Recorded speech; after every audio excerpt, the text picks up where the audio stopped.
LFM Sports Show. I'm your host, Carmen, and with me are the dynamic duo, Coach Ryan and DeMichael. How are we feeling after that Packers versus Saints game? I'm feeling great, Carmen. It's not every day you see a team put up a donut on the scoreboard.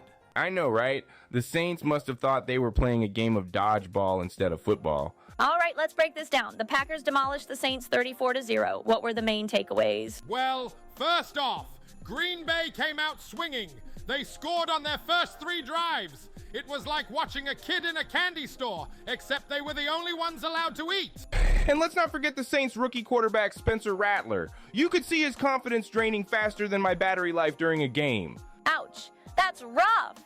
Rattler finished with 153 yards, an interception, and a fumble.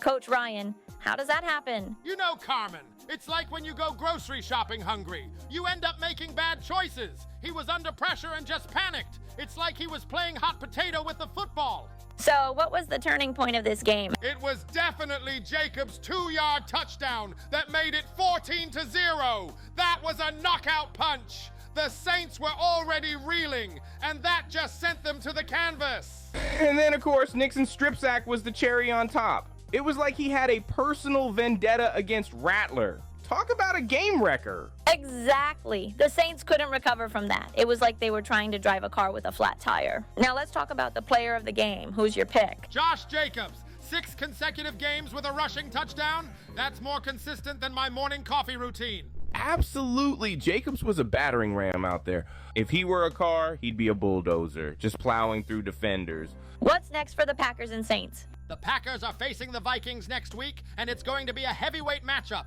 Can't wait to see how they handle that. And the Saints, they're up against the Raiders. If they can't beat them, they might as well start looking for a new mascot. Maybe a sad puppy. Let's leave that there. Up next, the Cowboys beat the Buccaneers on Sunday. The final score was 26-24 in favor of the Cowboys. Coach, what did you think? Well, Carmen, it was like watching a game of hot potato. But instead of a potato, it was Rashad White fumbling the ball.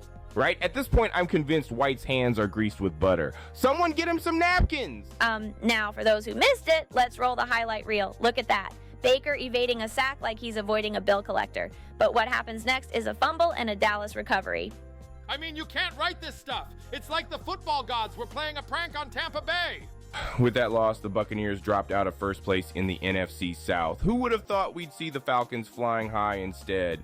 Right? It's like a bad romantic comedy. Just when you think the underdog is winning, the X swoops in to steal the spotlight. All right, folks. That's a wrap for today's episode of LFM Sports. Remember to tune in next week for more laughs and sports analysis. And remember, if your favorite team is struggling, just blame it on the weather. Or the referee's eyesight. Don't forget to like, share, and subscribe to the channel. Yes!